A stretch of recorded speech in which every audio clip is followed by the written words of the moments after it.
It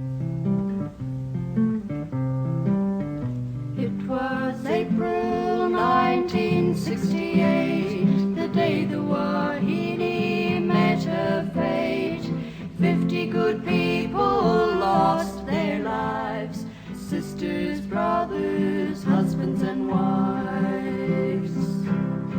After a fearful journey across, after the straits had battered and tossed, at 11 a.m. she staggered in, the harbor took her under its wing. That historical day the Wahine went down off the coast of Wellington town. She began to lisp, but no one took heed. They didn't foresee how great was her need. On a reef she foundered and came to rest till 3:15 when the tide reached its crest.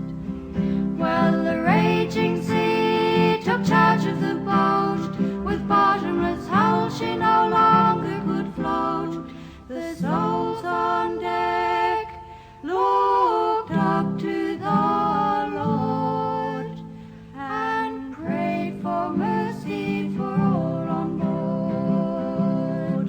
That historical day the Wahine went down off the coast of Wellington town.